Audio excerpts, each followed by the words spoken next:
Welcome, City of Refuge. Thank you for joining me again this Friday evening as we prepare for the weekend and I share with you the update and the announcements for the things that are coming up over the next week or so. Tomorrow night we'll be meeting here at Grace Alliance Chapel at 5:30 for our weekly gathering. We'll be here in person, as has been the case. We will be practicing all of our safe COVID restrictions. Please come with a mask on. We'll be practicing 6 feet of social distancing, no physical contact. But we are just looking forward to being here together with you. Of course, our service will also be live streamed at 5:30 on Facebook, so we'd love to have you join us there. And then for those who aren't available tomorrow night, the service will be replayed Sunday morning at 10 o'clock on both Facebook and on YouTube. So trying to give you as many options as possible to join with us in worship, but also to stay connected in the things that God's doing through worship, through intercession, and through His Word.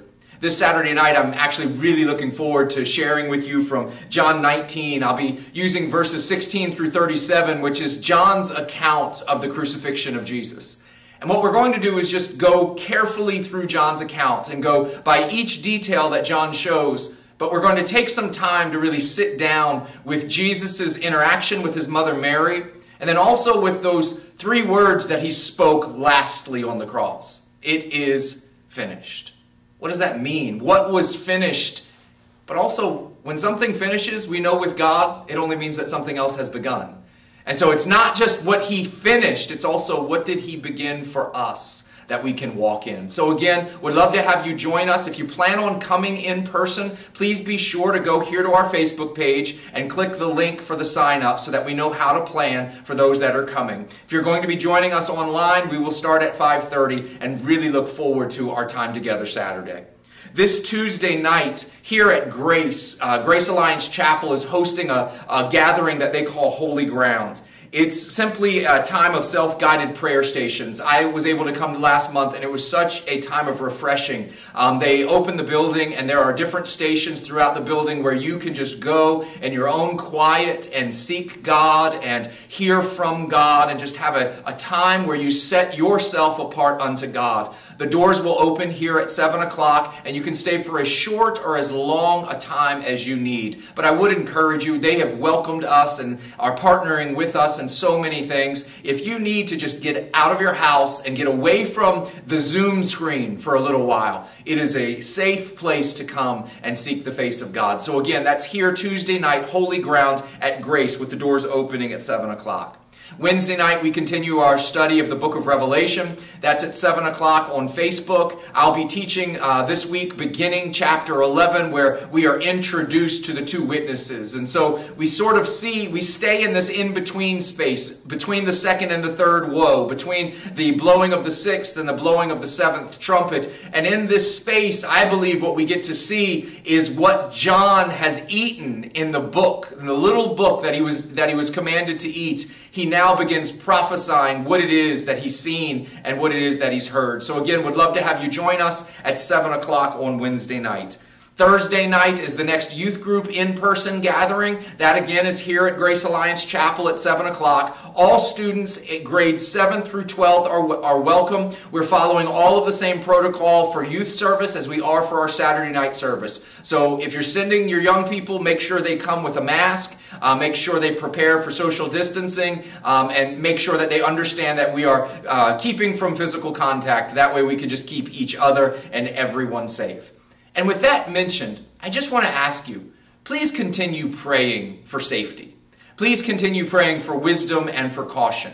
We are here in New Jersey. We are seeing our numbers rise. We're seeing our numbers rise in places where we may not have expected it. In our students, at schools, and at colleges. And so I just want to ask you, keep praying for wisdom for our leaders. Keep praying for protection for our doctors and our nurses, for our students and all of our school faculty. And keep praying that we, the body of Christ, would continue to walk in wisdom but also in grace. That we would continue to seek God for direction, but also that we would continue to create places of refuge for those that are being affected. And that we would, again, walk by faith and not by sight during this time. I want to remind you about something that we shared last week, both here on our video and in person, and that is the Thanksgiving Project. So I shared with you a little bit last week that we have made up these simple postcards that we're asking you throughout the month of November to send them out to people that have blessed you during this pandemic season. People that have spoken into your life, that have stayed connected to you, people that have reached out, that have prayed with you and prayed for you. Let's not overlook all that God has done because we're so focused on the things that had to change or even the things that we may have had to set aside for a season. But what I really want us to do is during this 9 months, we have been overwhelmingly blessed by many churches, but two in particular. The Journey Church of Hudson Valley, pastored by Peter and Maria Jones, about a month and a half ago, reached out to us after seeing our live stream when we had just started using Grace's building. And they said that the Lord had put on their heart for their church to pay for the taxes for our building over the course of this year. And they have already done that, and that generosity has been unbelievable. And I want to remind you of this. The fact that our taxes are paid just gives us the freedom to continue giving and even to increase our giving to those that may be in need in our community as well as throughout the world. We have continued every single week to give money to food relief in the Philippines. There is yet another church building that is about to start thanks to your faithfulness. That's now going to be the 4th church building that you have sown into being built during a season of pandemic. One has been finished. One is nearing its completion. One is just having some renovations done to be safer. And this next one is going to start from the ground up. In fact, just this week, I gave the okay for the funds that you guys have given to purchase land that I'll be telling you about soon for the building of a new church building there in the island of Mindanao. And so I encourage you to keep giving and to see that as we sow, God sows into us. That as we are faithful, God uses that faithfulness to do more than we could have ever done on our own. And so I'm going to ask every single one of us within City of Refuge to send one of these postcards to the Journey Church of Hudson Valley with either a word of thanks or a prayer of blessing, just so that they can know that it's not just the church, but it's every member of the church that is experiencing blessing because of their generosity. The second church that I want us to bless in the same way is here at Grace Alliance Chapel. Their generosity to us, it looked like every door was closed, but the reality was God was opening the only door that mattered. Amen. And that was through this congregation, our brothers, our sisters, our partners, and our friends here at Grace. Their generosity to us, I don't know that we can rightly put it into words, but being able to not just meet here on Saturdays, but have people that want to partner, people that say, our building is for God's service however you need. The blessing just keeps to growing week after week after week. And so I want us to all send a word of thanks and a prayer of blessing. And when I say all, I'm asking not just every household, but every member of every household to grab these postcards and to send these words of thanks to our brothers and sisters that God is using to bless us in ways that I don't know that they understand. And so I want to make sure that we do everything we can to make sure they understand how grateful we are. So if you didn't get your postcards this last Saturday, please pick them up this week. They're already stamped for you. If you are not able to come out or you're not yet comfortable to come out to service, let me know. You can pick up postcards at my house or I can drop them off to you. I want to make sure that we all join in during the course of this month in a month of giving thanks, of counting the goodness of God tangibly and practically, and joining in with what God has done for us by being a blessing to those who have blessed us. And then finally this week, yet again, a verse from the week's reading plan really grabbed my attention. It was earlier this week, and as I was reading, I stopped and I started to take notes, and I jotted it down, and I've looked back at it day after day. In John chapter 7, verse 17, when people were questioning about Jesus, about how he got so much learning, considering that he had never been formally trained, Jesus made this response to them. If anyone chooses to do God's will, he will find out whether my teaching comes from God or whether I speak on my own. My question all week in my own time of prayer and in my time of prayer for us as a church has been, am I and are we choosing to do God's will? God's will is a choice. I think so often we're waiting for it to unfold. We're waiting for God to show us His will when the Word already has shown us His will and the Spirit bears witness of His will. And so the question is not what is God's will? The question is, am I choosing to do God's will? And you may be sitting there watching me and saying, Aby, I really don't know what God's will is. It becomes this simple sometimes. Jesus said in John chapter 6, verse 29, the work that God desires is that you believe in the one He has sent. And so during a long pandemic, during uncertain political things, during racial and social unrest, are we believing in Jesus? Are we believing that He really is at work in the middle of all of this? Are we believing that He is sovereign and that He is in control? Are we believing that He Himself is our peace? And are we believing that He is the hope within us? Are we believing in Jesus? Because belief is always defined by obedience.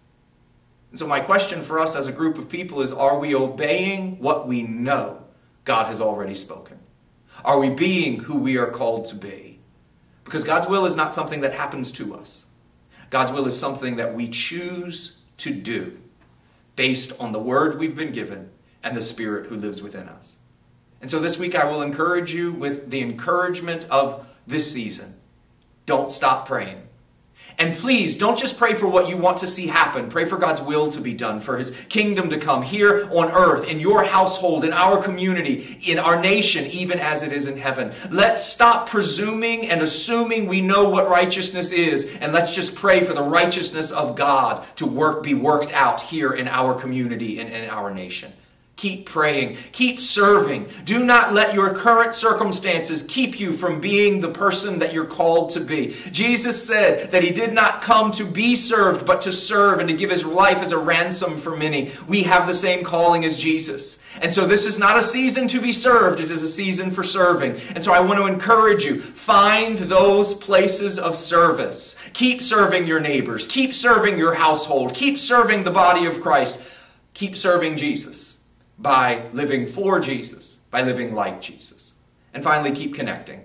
I know that with the COVID numbers rising and with some restrictions starting again, that it may limit some of the things that we have wanted to do, but let's do what we are able to do. Let's do what we know how to do. Some of us are tired of text messages, we're tired of emails, we're tired of Zoom, and yet we cannot get weary of well-doing, for in due time we will reap a harvest if we faint not. I believe this with all of my heart. If we will devote ourselves to the fellowship available to us right now, there will be a day where the fellowship we desire will be released. But we can't decide that I'm going to wait till it's what I want it to be. That's not faithful. That's not servanthood. That's not Christ-like. And so I want to encourage you again. Keep praying. Keep serving. Keep connecting. Let's choose to do the will of God. Let's believe in Jesus. And let's be the people that we were called to be. Those who live for Jesus by living like Jesus. Thank you so much for taking the time to watch. Thank you for your prayers. Thank you for your faithfulness. I am praying that we will not slow down, but that we will instead take hold of what God has for us in this season and be fully obedient to every opportunity that He's given to us. I look forward to seeing you Saturday night, whether it be here in person or through Facebook, and just pray that the will of God that has been made clear would be taken hold of, and that we will leave nothing undone. God bless you guys. Have a great weekend.